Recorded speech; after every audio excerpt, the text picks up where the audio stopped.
Different entrance. Young Joe Ladner, 20 years old. This is his first world championship. And Fred Hatfield, his first world championship as well. He's 41 years old. He's been lifting as long as Joe Ladner's been alive. Oh, it's not only a comparison of ages, it's a comparison of the rookie against the veteran. The rookie Joe Ladner against the wily old veteran Fred Hatfield. It can't come down to experience. And then it's the big and the small. Of course, we start there with the super heavyweights. Bill Kazmaier, who in some people's mind is the strongest man in the world. Well, much renowned as the strongest man in the world, but he's in the twilight of his lifting career. Rumors have circulated this week that he may retire, so this is utmost of importance to him. He wants to go out a world champion. Then the other end of the spectrum, the little 114-pound class. There, we have a man trying for his 10th consecutive world championship. From Japan, Hideaki Inaba. He is extremely strong, fully capable of lifting 4 to 5 times his body weight.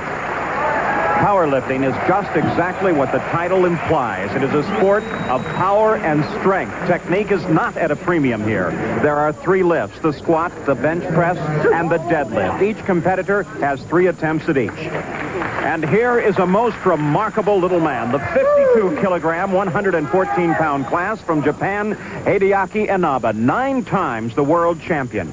He has the lead now after the squat and the bench press. This is his first attempt in the deadlift. If he makes it, he will be the world champion for an unprecedented 10th time. Just as easy as that, he does it, and Inaba, his 10th world championship.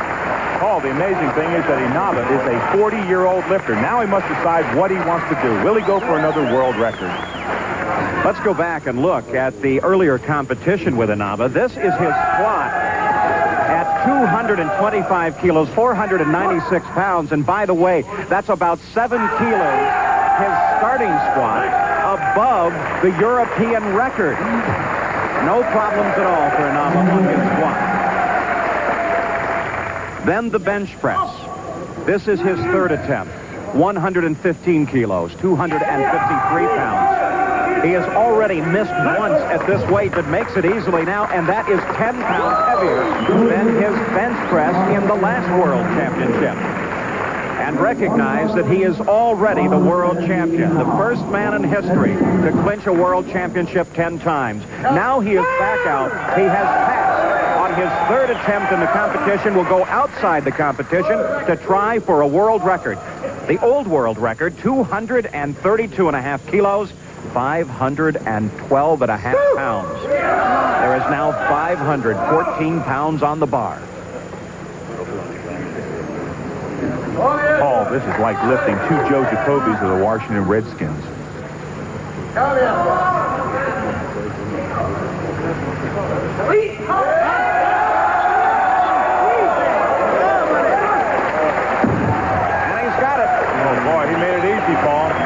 Hideaki Inaba of Japan, 10 times a world champion. Now another world record to his credit as well. Paul, as he walks off, the officials immediately follow him to check his equipment, and if it's all right, it'll be confirmed as a new world record. A wonderful moment for Inaba as we look at the official results of the 52-kilogram, 114-pound class. Now, Inaba adds this world record in the deadlift to that he already held for the total of 565 kilos. And Fred Hatfield. Before the competition, Dave asked Fred about his young challenger. Joe obviously is an excellent lifter. He beat me at the senior nationals in America. However, I had a grip problem today. He beat me, and I don't have a grip problem today. What about this? Is there going to be a squat off? Oh, heavens, no. They don't call me Dr. Squat for nothing.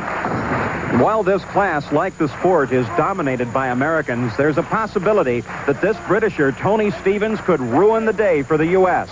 He was 3rd in the last World Championships, but he has a problem here. This was just moments ago, his 2nd miss at 355 kilos.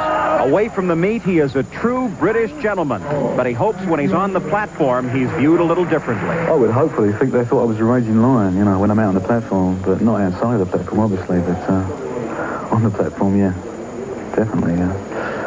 I wouldn't like to be Mr. Nice Guy on the platform. Mr. Nice Guy's done with. Well, this is Tony's last chance to win. His third attempt, 783 pounds in the squat. If he doesn't make it, he's out. Paul, it's very difficult to make a weight like this on your third attempt. He doesn't look comfortable with the weight on his shoulders. No way. He still can't do it. Tony Stevens bombs out. His third attempt, it's a miss, and they help him off the stage. To come to the World Championships and to bomb out like he just did, Paul, is a tremendous disappointment. The squat is the most difficult of the three lifts in powerlifting. Here's Ricky Dale Crane of the United States to demonstrate proper technique. What the judges are looking for as you do the squat are no movement of the hand, no shifting of the feet, no movement of the bar as you descend, and at the point when you are lowest, the top of the thighs must break parallel with the floor. At that point there, the judges will ask you to rack the bar. The lift will be complete. So now it's young Joe Ladner's turn. 20 years old. He is being coached here by 9-time world champion Larry Pacifico. 357.5 kilos, 788 pounds. What? I go. Used a lot of energy, but it's a good lift. Well, it was smooth all the way down, Paul. Let's keep our eye on the top of the thigh at the hip joint to see if that breaks parallel with the knee. It does, and there's the drive upward. Yes. So here's Fred Hatfield now. His second lift in the squat, 370 kilos, 815 pounds. Listen to the Swedish crowd get behind this lift. Paul, he's known around the world as Dr. Squat, and they're here to see it. And that's why they call him Dr. Squat. Fred Hatfield, 815 pounds. A strong challenge for Joe Ladner to face. He looks very confident on the way down. He has complete control. He hits the bottom, and there's the drive upward. Tremendous with that much weight. A single, smooth, controlled, fluid motion. That's why Fred Hatfield is so good. Now here's Joe Ladner. He's added 44 pounds to the bar from his last lift in the squat, now at 832 pounds. No good. He stops. Brian Smith, the platform referee, and his assistants grab the bar, and Joe Ladner is led away, missing in his third attempt at 832 pounds. Oh, this is just too much weight for him to jump. To jump 44 pounds in a squat is unbelievable. So that gives Fred Hatfield the opportunity now. 843 pounds, 382.5 kilos on the bar, and Fred's ready for it. If he makes this one, it'll be quite a push. He looks good on the way down. He's bottom. Oh, no, he just can't make it, Paul. Nevertheless, Fred Hatfield leads the competition coming out of the squat now at 815 pounds. For Hatfield, the squat is his best lift. Ladner's best lift, the bench press, is coming up. Shootout during the bench press in the 220-pound class. Fred Hatfield made his first lift at 474 pounds. Then he missed at 496, and this is his second try at 496. Now remember, Fred Hatfield has a long history of injuries, especially shoulder injuries, so the bench press is very difficult for him. And he missed on his third attempt, so he is at 474 for his bench press. And here is Joe Ladner, Fred's primary opponent in the 220-pound class. This is his bench press of 518 pounds in which he took the lead. We asked him how far he thinks he could really go. I really believe that the mind controls your strength. And as far as the weights go, as long as you don't set a limit in your mind, I don't believe your strength will have a limit. So I really don't have any goals set.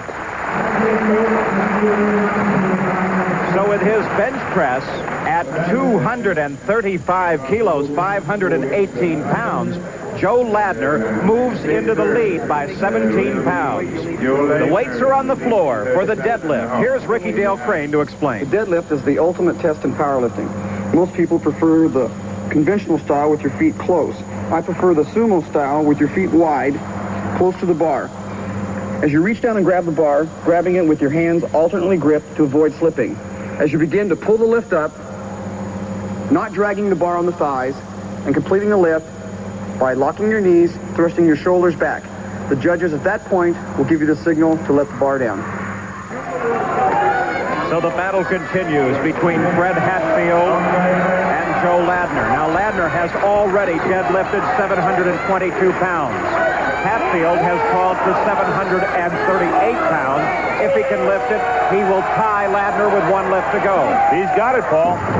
So Hatfield keeps his hopes alive for his first major championship in over 20 years of lifting. At 738 pounds, Paul, the instability in his legs shows that he doesn't have much more if he needs it.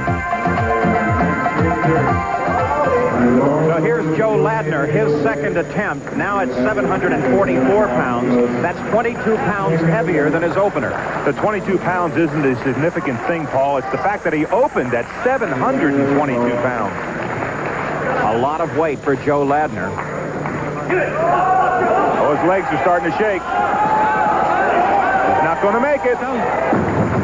So Ladner can't handle it at 744 pounds. He still has one more opportunity, so he'll go back and talk with his coach, Larry Pacifico, and they will have to decide what to do. And for Ladner, much of it is mental. Once I walk up to the bar, I can see the crowd screaming. I can see my coach screaming at me, but I usually can't hear anything until the lift's over. And most of the time I can't remember anything after the lift is over. I can't remember how the lift was or anything until I see it on film or something. Well, this next lift, the most important in young Ladner's career, a possible world championship. Should he miss this lift, then Hatfield will win because Hatfield weighs less. I don't believe he has the energy left in his body to make this lift. It's going to take a supreme effort. 744 pounds. No, can't do it at all. So Hatfield right now is the winner of the competition, and he still has one more lift to go. Fred wants to win this by virtue of lifting more weight, not on body size. So he's going out and make a supreme effort on this at 749 pounds. Fred is the ultimate competitor. That little jump right there is Fred's technique to relax all the muscles so they can more strongly contract at the lift. But it didn't work that time at 749 pounds. Nevertheless, Fred Hatfield wins the meet on body weight, tied with Joe Ladner with a total of 2,028 pounds. Fred Hatfield, professor, author, and now world champion. Hey, Fred, it's the Hatfields and McCoys. You don't have to go out and pull that. You've already won the championship. You waited a long time, haven't you? I have, about 20 years. I can't believe it, but it's finally happened.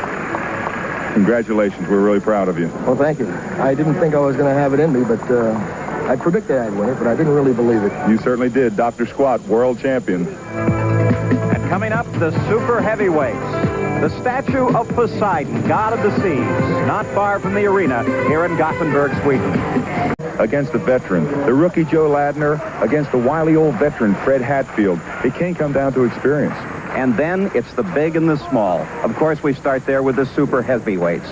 Bill Kazmaier, who in some people's mind is the strongest man in the world. Well, much renowned as a strong... From Japan, Hideaki Inaba. He is extremely strong, fully capable of lifting 4 to 5 times his body weight. Powerlifting is just exactly what the title implies. It is a sport of power and strength. Technique is not at a premium here. There are 3 lifts, different entrants. Young Joe Ladner, 20 years old. This is his first world championship. And Fred Hatfield, his first world championship as well. He's 41 years old. He's been lifting as long as Joe Ladner's been alive. Oh, it's not only a comparison of ages, it's a comparison of the rookie. The squat, the bench press, and the deadlift. Each competitor has 3 attempts at each. And here is a most remarkable little man, the 52-kilogram, 114-pound class from Japan, Hideaki Inaba, 9 times the world champion. Strongest man in the world, but he's in the twilight of his lifting career. Rumors have circulated this week that he may retire, so this is utmost of importance to him. He wants to go out a world champion. Then the other end of the spectrum, the little 114-pound class. There, we have a man trying for his 10th consecutive world championship.